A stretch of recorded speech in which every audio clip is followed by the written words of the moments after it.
So Kirsty said, introduce yourself. I don't normally introduce myself. I normally just go, hi. As was introduced, I am the Manager of Disability and Complex Needs. I have a little team, and I'm on the autism spectrum myself, and we also have another 2 people in the team that are autistic, and both have additional disabilities as well. And everyone in my team has lived experience of complex needs, whether that's a parent or a sibling, or ourselves. So we are a really interesting little team, and we all work for Ian.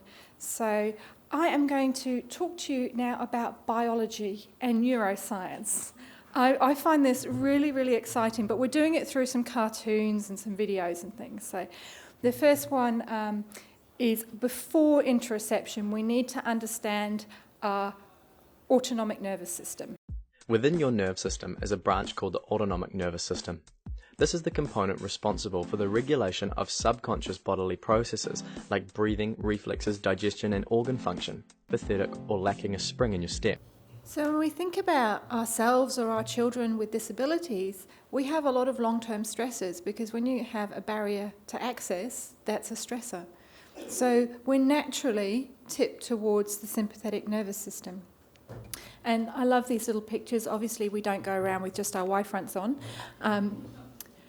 But these are the things that happen when you're in either state. And it's kind of like a seesaw. You can't be, it's a really weird microphone this, you can't be getting stressed and getting relaxed. It doesn't work.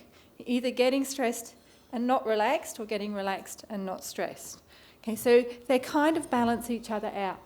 And they're driven by neurotransmitters. I did warn you I was going to do biology and neuroscience. But this is really important, because what it means is it's automatic. So our brains do these things for us. The brain says, there's a problem, we're going to go into sympathetic nervous system. Okay, it doesn't mean our brain always gets it right, but we can't do anything about the actual act of the sympathetic nervous system being activated. So, this is what it's all about. This is what our sympathetic nervous system is there for. It's to keep us alive. And our survival instinct is not just fight, flight, which is what a lot of people think. It includes freeze, flop and drop as well. And if you have got a flopper, they're quite exciting. Has anybody got a flopper here? Yeah?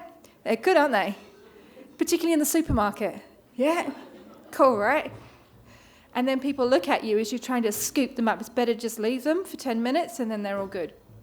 So, one of the interesting things, though, about this sympathetic nervous system is that it's actually designed to help us self-regulate. So as your stress is going up, you know that it's happening and you go, oh, need to do something about it to come back into balance. Now, if you don't have good interoception, you actually can't do that. So that's why it's really difficult to self-regulate if you don't have good interoception. This is the anxiety cycle. So when we thought about those stresses, this is what happens. You're calm. Or does this have a pointer thing? Oh! So, sorry. See, I'm autistic. I'm excited by the pointer. Calm, something happens, you think, oh, potential danger. Your brain does that sympathetic nervous system, neurotransmitters, fight, flight, let's prepare, go. But all these things are really quick. It's sort of split-second stuff. Now, what happens is you can go here, actually that wasn't dangerous, and you can regulate. But if you keep doing this too frequently, you start being unable to tell the difference between real danger and perceived danger. So, for example, if you have a child that is afraid of the colour yellow, whenever they see the colour yellow, they might flop to the ground.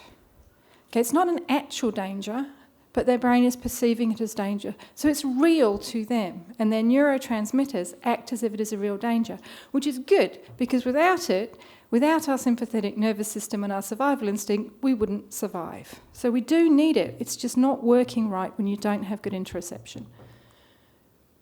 So, what is our interoception? It's how we feel. And without it, like I said, we go too quickly, and this is usually what happens. Now, this is an externalizing picture obviously. So this is more of a fight or a flight picture, but if you think about the freeze, flop and drop, that's the lava at the bottom. You still can't do anything with that lava at the bottom. You can't control it, you can't change it. So when you've got to that very top part, you have to have that implosion or explosion in order to bring it back down and regulate. So the next video we're going to watch is a little introduction to what interoception is, now that you've had your autonomic nervous system, and this was made by one of the lovely people in my team. A brief introduction to interoception. Interoception may sound like something out of the science fiction movie, but actually it is a sense that most of us have, or at least have the capacity to develop, just like the senses of sight, touch, smell, taste, and sound. However, rather than helping us to understand our external world, interoception helps us to perceive and analyze what is going on inside of us. It may not be as well known as the other senses, but interoception plays a major role in keeping us healthy and functioning. Interoception is what lets us know we are thirsty by making our throat feel dry, or our stomach feel uncomfortable when we need to eat something. A person with a strong sense of interoception will also be aware when they feel too hot or too cold, whereas someone with underdeveloped interoception might even wear a thick woolen jumper on a hot day because they simply do not feel hot. Students with underdeveloped interoception may need to be told to remove their jumper rather than being asked if they are too hot. Interoception also has an important role in making us able to correctly identify and control our emotions. People with underdeveloped interoception may seem to have sudden meltdowns or fly off the handle very easily, but this is because they have not been able to recognize their emotions gradually building up. They may have difficulty focusing on the task at hand. Everyone struggles with interoception at some point in their life. Think of a baby who needs to wear nappies because they don't yet have control over their bladder. Or a teenager who is overwhelmed by new emotions brought on by hormonal and social changes in their life. Maybe even you have at some point been so busy and distracted by your work that you forgot to eat your lunch. However, there are certain people who are more likely to have difficulty developing interoception, including people on the autism spectrum and people who were exposed to alcohol and other drugs in utero. Often, these students are labelled as naughty, disruptive, or willfully disengaged in the classroom. However, this behaviour is often indicative of a poor sense of interoception. If we look at this behaviour as a form of communication, seek to understand its purpose, and help students develop the skills to cope, we can improve classroom performance, social participation, and forge a positive path for students far into their future. For more information on interoception, its role in education, and how to support its development in your students, contact Disability Policy and Programs in the Department for Education. Call 8226 1769 or email education.dpp@sa.gov.au.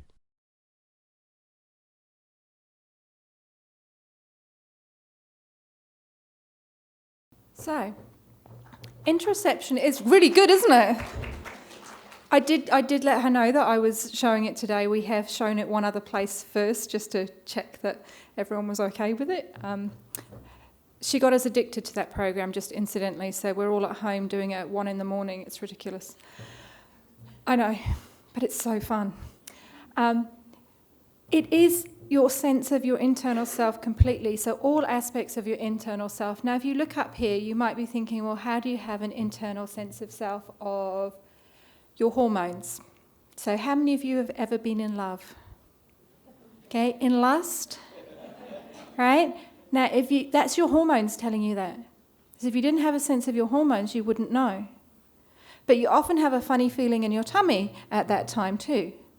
So you might think, oh, I have diarrhea. But actually, you're in lust. So you really need to have a good sense of self.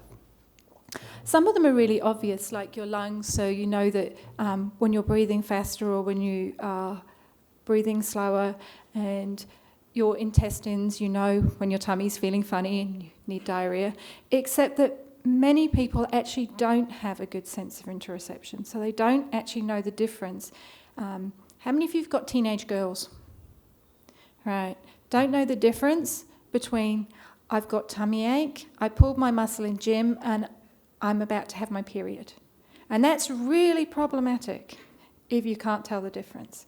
So you can have interoception in some areas and not others, or you can have really just atypical interoception. So you know something's a bit different in your body, but you're really not sure what.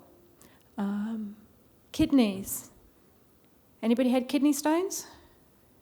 Yeah, excruciatingly painful, right? What if you couldn't feel it? I now know what happens if you can't feel it. If you can't feel it, your kidney can rupture. Yes, not good. And never do that in WA, just a side point. SA has way better health systems. So, the link at the bottom, if you go to education.sa.gov.au, that's our website, you can just Google Interoception 101 and you will get a document that gives the research behind this. So the first 7 pages are all the research behind it, then there's a tracking sheet and there's a curriculum. So for those of you that want to know the research, it is in there, but because this was a parent talk, I didn't want to bore you with lots of citations. So this is my favourite geeky triangle. So those of you that heard me talk, yes, I'm still using it. But I have a thing.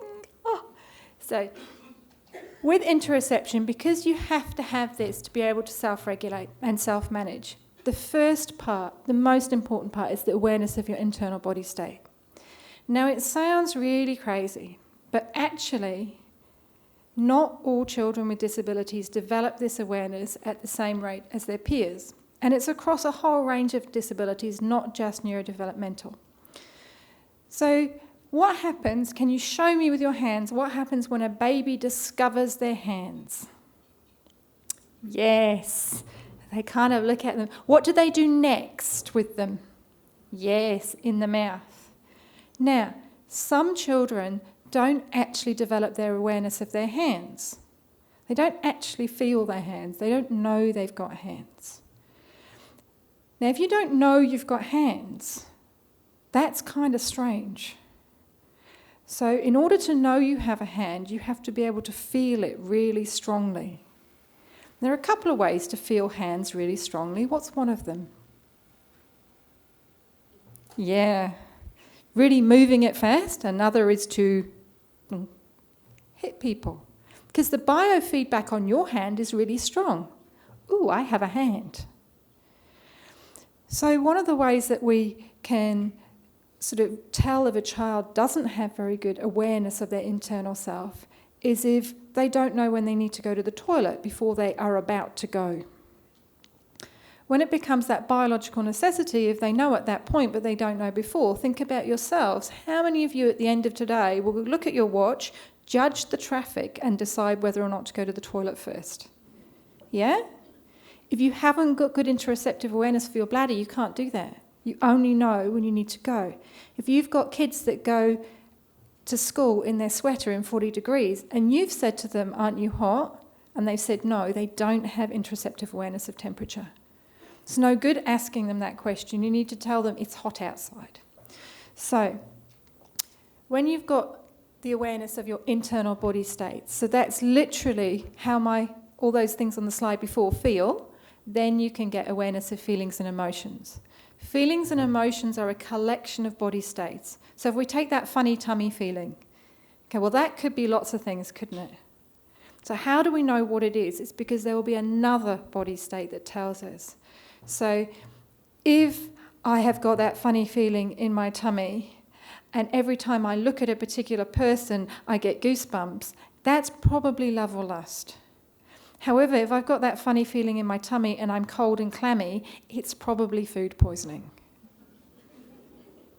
So you have to have a second thing. Now, what we see in lots of children with disabilities is that they develop that much slower than other kids. And for kids with neurodevelopmental disabilities, it can take a very long time, even into adulthood. And so we get kids that say things like, I'm bored. They're not bored. They're frustrated or they're upset. But they've learned the word bored when they felt a bit different in their body, and they feel a bit different now, so maybe that's what they are. Same thing as, I don't know if I'm getting my period or if I've pulled my tummy in gym. So it's really important that we understand when children are developing interoception, they don't use language for emotions correctly. And when we mislabel their emotions, they learn that mislabeled word. So we need to be checking in with them all the time.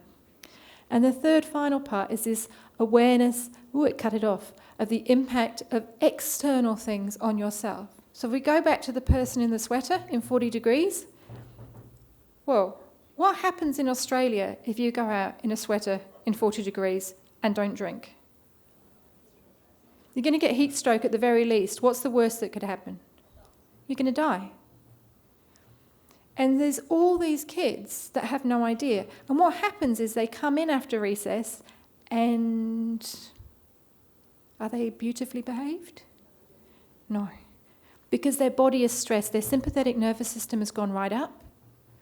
And they're distressed, but they don't know why. They can't do anything about it because they don't realise you should take your jumper off because the outside sun is hot. You need to drink water because you've got dehydrated because it's so hot. So we need to explicitly teach those actions. And the document, the Interoception 101, everything in there, you can do at home with your kids too. It's not just an education thing, it's designed for everybody to use in any context. So, when we're thinking about that behaviour, those kids that, you've taken them out, you've had a nice time, and they come back and they explode, and you're like, why did that happen?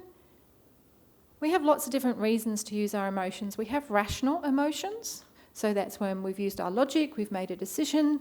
I haven't eaten for 3 hours, there's lots of food, I might eat some, I'm probably hungry. That's an rational decision. And then we have our irrational decision, which is when we have those really big emotions.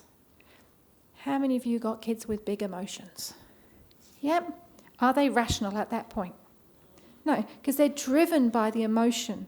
So they're up here, and they're trying to get down here. But it's all emotional driven. There's no logic in it whatsoever. So it's really important that we co-regulate at that time as the adults around them. And then we've got that final version of emotions, which is just self-survival. It's that survival instinct kicking in. There's nothing we can do at that point. We can't interact and communicate and make a difference at that point. Because if we do, then the survival instinct's not really going to help us survive, is it?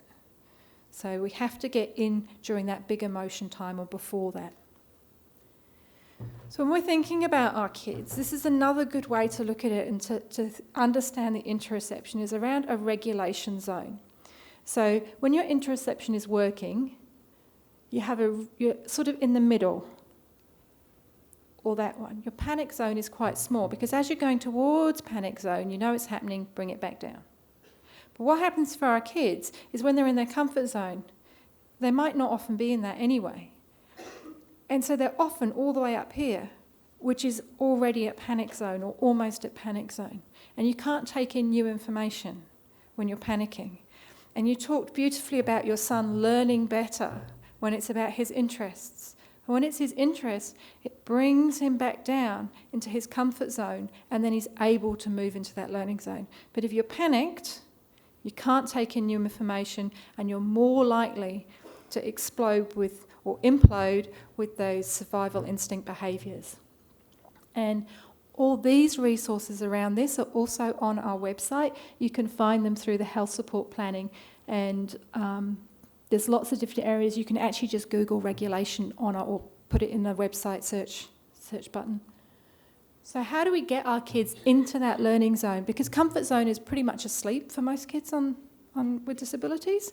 So how do we get them in that learning zone? Well, what we need to do is help them develop their interoception. That is by far and above the most important thing, because without it, they can't stop tipping into that panic zone. So we need to do that. And when we've developed awareness of their body, then we develop the awareness of the emotions. I know one of my jobs many years ago was to teach kids on the spectrum emotions, and we take our emoticons and we'd all guess together. It was great fun. Because I had no idea either. I still don't understand emoticons. The tear one, I know that's crying, but apparently the screwed up eye tear one is laughing, crying, and there's another one that's sad, crying. It's very confusing. So But you have to know what those mean, what they feel like, don't you, to understand them? Because otherwise, how do you know that one crying is actually pleasant and one crying is unpleasant?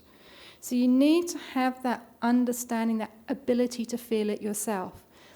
And during all that time, you're co-regulating as parents, as educators. We need to do the same thing. It's about, you've gone bright red and you've jumped up and down. I think maybe you're a bit angry. So we'll come back and talk when you're feeling a bit better.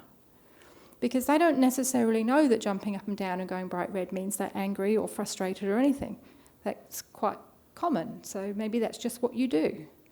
So you have to put language for them to the things that they're doing, really explicitly too. When you've got awareness of emotions and then you start noticing when they're happening, only then can you start to self-manage and self-regulate. So that's the point where you know, oh, I'm getting hot, I'll take my jumper off. Oh, I'm getting angry, I'll walk away.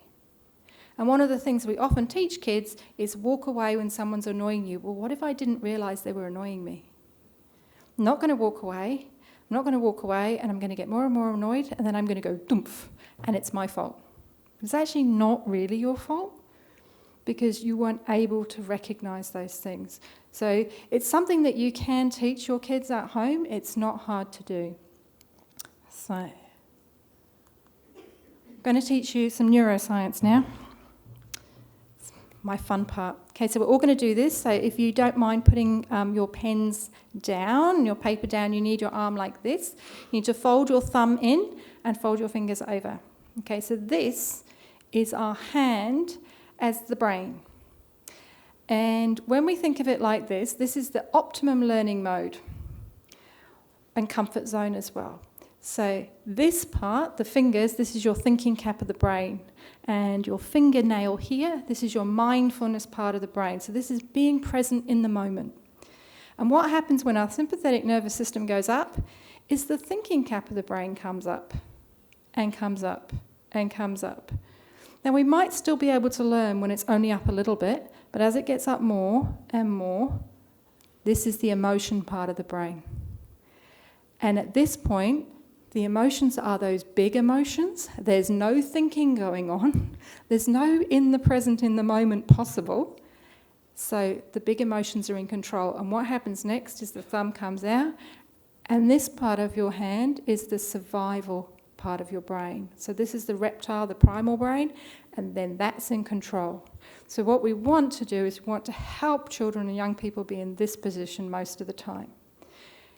If they're starting to do this and they know they can do something about it, but if they don't have interoception, they don't know, ooh, everyone around them knows. Okay, so it's a really useful model to teach your kids as well. And we've taught it to kids and they really like it. And they can say afterwards, oh, my brain did this. And it's very different than saying, well, you didn't control yourself. Because actually, when the reptile is there, you can't control yourself. You're not supposed to. That's how we survive as a species. So, our interoception is meant to tell us how we're feeling, where we are in this, where we are with this, and how our body is. Because if I get really overheated, this is going to happen. Okay? So we have to understand that our emotions and feelings and our body states are actually linked to the autonomic nervous system balance and the hand model of the brain going like that. That makes sense? Excellent. Typically, you actually develop interoception from baby. As we said, the baby doesn't have a sense of self initially. They don't have any interoceptive awareness. They don't know where they end and you start, and they develop it slowly. And typically, you would improve as you get older and older and older. And think about old people. What do they spend a lot of time doing? Complaining about how their body feels. Because they have brilliant interoception. It's awesome. Now, that's what should happen and what typically happens. However, if the typical development is interrupted, and it gets interrupted for all different kinds of reasons like trauma, then there are brain changes. And intergenerational trauma has the same brain changes. And these brain changes affect the insula, which is the part of the brain that's responsible for interoception. And we know that all people on the autism spectrum also have atypical interoception. And we know that people with fetal alcohol and fetal drug have atypical interoception. And when we talk to other people with disabilities, they also say, actually, we have differences in interoception too. And note that I said atypical interoception, because some people have amazing interoception in one specific area, but not in other areas. So you might know that you have pain, but not know where it is. So all these things, all these aspects of interoception are not exactly linked. The better your interoception overall, the better each of the areas will be. But you can have really good in one area and not in another. The other reason that children don't develop interoception as well as their typically developing peers is if they have low levels of interaction with adults in infancy. Because we require someone to say, oh, you're crying. Are you hot? And feel you. No, you're not hot. Oh, maybe you need to be changed. Pick you up, check whether you're wet or you need changing. Oh, no, you didn't need that, you must be hungry. So they talk through all those reasons why you're uncomfortable.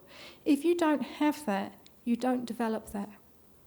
And that's really important when we think about children who are growing up by themselves in orphanages or in refugee camps, that they're going to have poor levels of interoception, which means they're going to do this and they're going to do this more frequently. And it's not because there's an inherent issue with them, it's because they haven't yet learnt it and we can teach it. So how do we do this? Okay, our activities of interoception, what they do is they do this. And we know this from all the research around the world, the neuroscience research as well as our research. They also do this, so they balance the autonomic nervous system. They're biologically and neurologically calming the brain down. And if you think about it, that circuitry is already there. What we're doing is we're accessing the circuitry. We're just using neuroplasticity.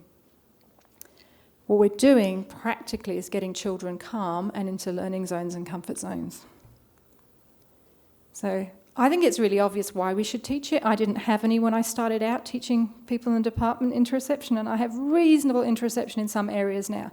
So I'm living proof that our stuff works, but so are all the other people, all the other students and adults that do this. But I think as parents, you should be teaching it to your children, because the better they can self-regulate, the more successful education is for them, the easier your family life is for them, and the easier life is for themselves. Because I know if I'm going to have a meltdown all the time, people don't like me. And if I'm able to not do that, then people will like me more. So, what we found that was really interesting is where we are teaching it, our behavioural challenges are decreasing. It takes about 8 weeks to see differences, but we see lots and lots of differences at 8 weeks. How do we teach it? We do an activity. And it's any activity where the body changes state. And then we talk about it or we point. So all our activities are designed for people who are non-verbal or verbal, people who have lots of physical movement or who don't have lots of physical movement. And they are similar to activities that OTs use and physios use. So there's lots of science base for all of them. And we look at what it felt like and then we do it again, focusing on something. And we're going to practice, don't worry, so you get an example. I'm going to do a couple. Just going to check my time. All good. Loads of time. So this is the first one in the entire book, so we're going to do this together. I'm going to see if I can do this like this. Can you still hear me? Excellent. Okay, we need both hands. You ready? It's really hard. You have to relax both hands on your knees, okay? Or the tops of your legs. Okay? We're just going to keep them there relaxed for a little bit. Just settle them. Now, you can stretch them out wherever you want. I'm going to do it up here so you can see, but you can do this. We're just going to stretch our fingers as wide apart as possible. Okay, and we're just going to hold this stretch for a little bit. Now, if it hurts you, don't worry. It will stop hurting when we stop the stretch. Okay, focus on your hands and focus on what can you feel that's different. Okay, A little bit longer. And relax. Now with one hand, can you point to the other hand where you felt it? So today I felt it here. Okay, we've got the backs of the knuckles, we've got the webbing. We've got, sort of on the backs of the hand and the top of the palm. Okay, can some people hold in the air? Because I can't see down there, it's too hard. On the wrist, tops of the palms, down the side of the thumb. So can you see that everybody has lots of different interoceptive awarenesses of the same activity? We're going to do it again, and what I want you all to do this time is focus on down the insides of your fingers. Okay, so we're going to do the same stretch, but you're going to focus your attention on down the insides of your fingers, so between them. So really stretch that apart again now and really focus. So where along your fingers can you feel that? Can relax. Did anybody feel it more on that part that time? Yep, so that's most of you. Did anybody not feel anything? Excellent. So you have very poor interoceptive awareness for your hands. And the more you do this, you will actually develop it.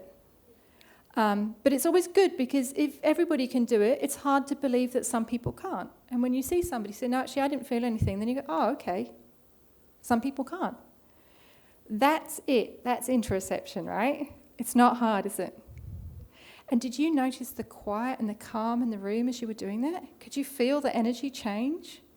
That's those neurotransmitters. That's it balancing. If you're up here, you come here. It's amazing. So we're going to do another one soon, but I'm going to explain this one first.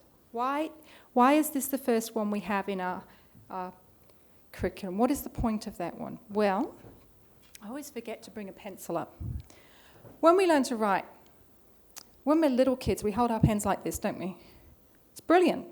Because when you hold it too loose, what happens? Yeah, it falls out. What happens when you hold it too tight? You could break it. I've never broken one, but I'm not that strong probably. Your knuckles can go white, and what else? Your hand hurts. Why? What do your nails do? They dig into the palm of your hand. It's really strong biofeedback, isn't it? Like it's really obvious. So even when we have poor interoception for our hands, we can generally feel our nails digging into our hand. And then in some wisdom that some non-autistic person thought of, they went, no, we're going to hold pens like this, where there's not much biofeedback. When you hold it too loose, what happens? Does it fall out? No, you just write rubbish.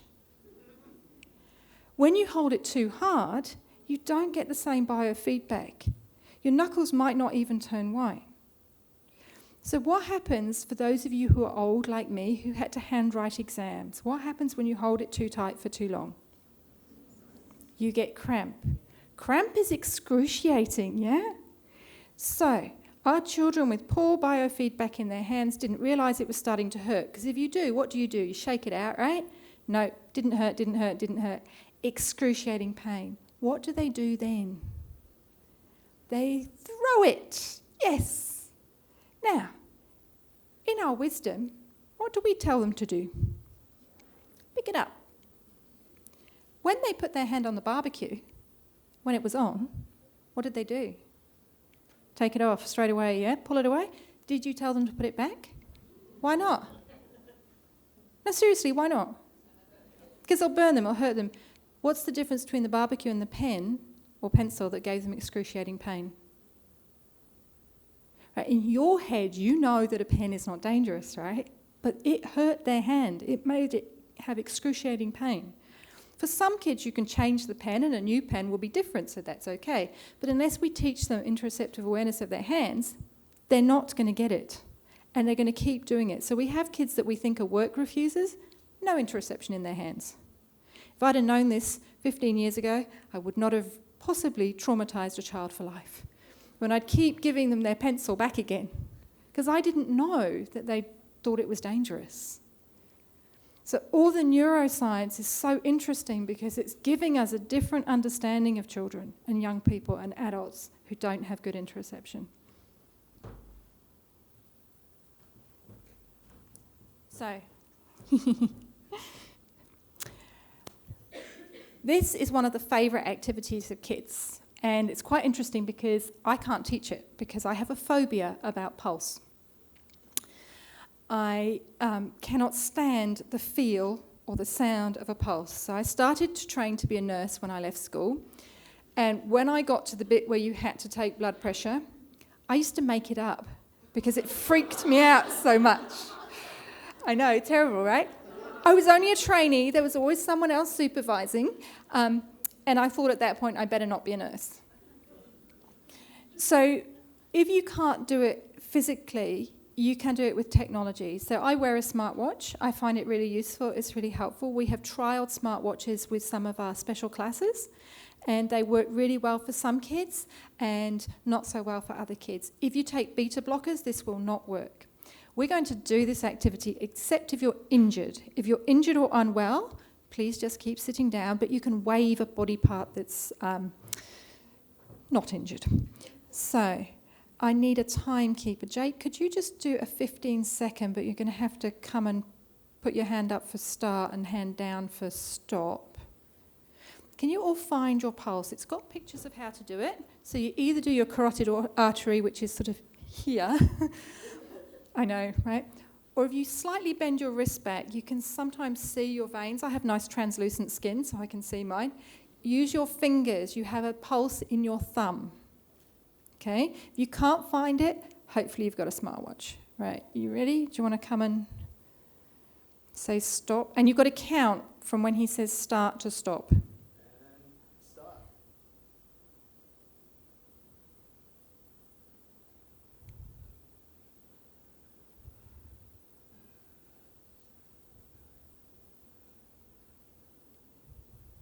And stop. Okay, note the number down. And now we're going to stand up and run vigorously on the spot for about a minute unless you're injured. Okay. And Jake, can you kind of wave at me when a minute's up? Go. Some of you are more vigorous than others. Excellent arm waving from someone at the back. Good on you. All right. So if you're sitting down, that's absolutely fine. Waggle your toes, waggle your feet. Okay, try to do... Oh, Jake, that's not very vigorous. Keep going, keep going. Fantastic. Yes, star jumps is always what some of the fit people in the room do. You're going great. Fantastic. Okay, are we almost up, Jack? Oh, let's do another 10 seconds. Because this is really hard work. Okay, stop. Find your pulse. And then Jake's going to say start again for you to count. No, it's all right. It takes him a second to find it. Go. And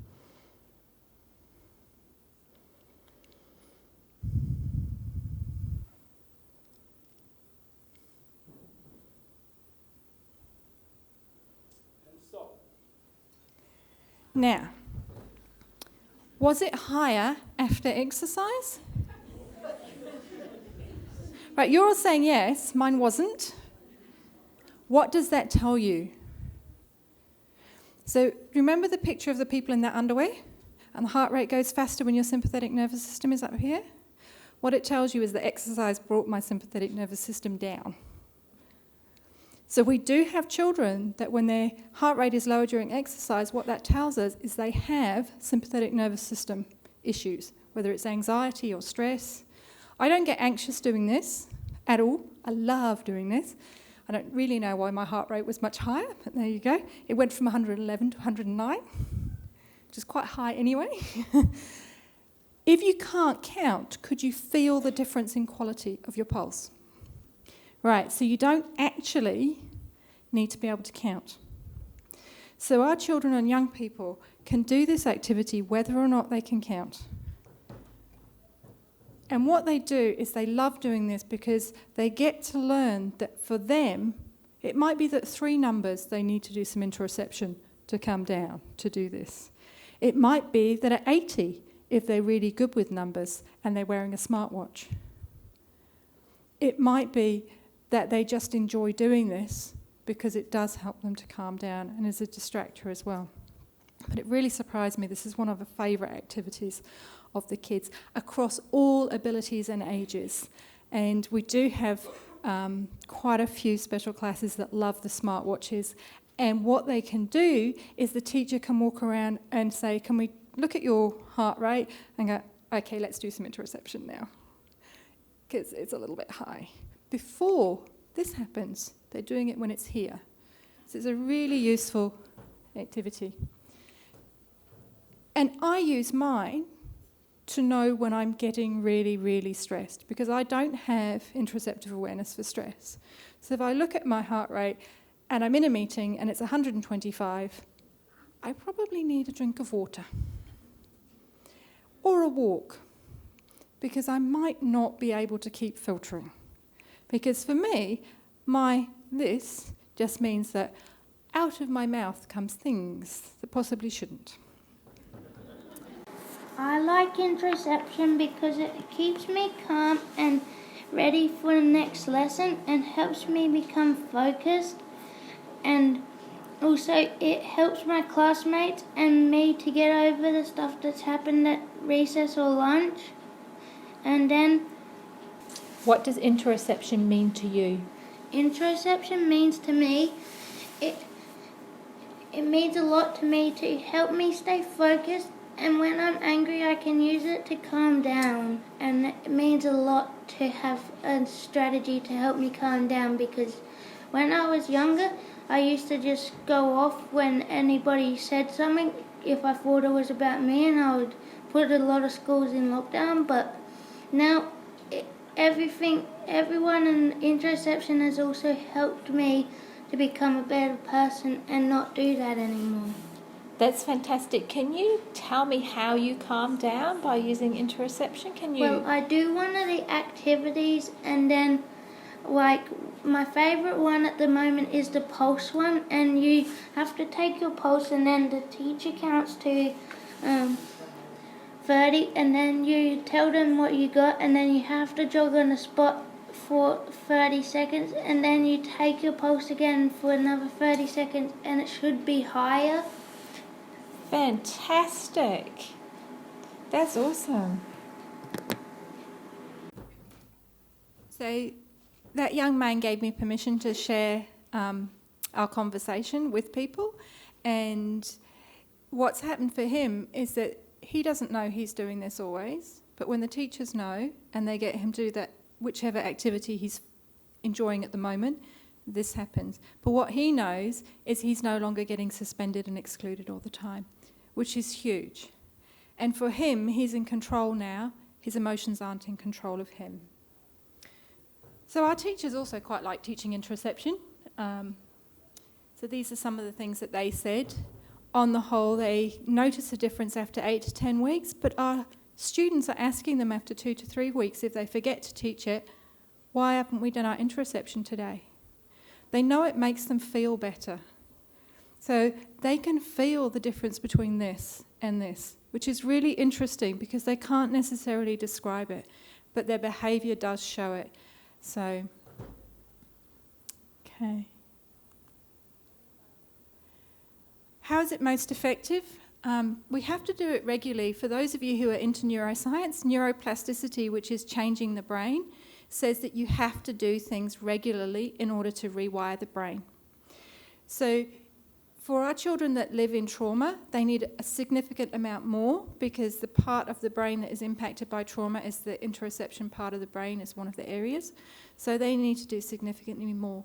But what we found is that if we do it 2 to 3 times a day for 5 minutes maximum, the brain changes are obvious after 8 to 10 weeks. So all of you at home could be doing it with your kids when you get up in the morning and when you go to bed, or when you just before you get in the car or walk to school, and when you come home.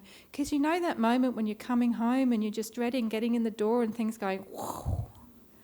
Do it in the car before you get in the door. Bring it back down. And you do it too, always. It's never just the child, because then you calm down too. And calmness and happiness are contagious. If somebody is happy next to us, we feel happier. If somebody is stressed next to us, we feel more stressed. So.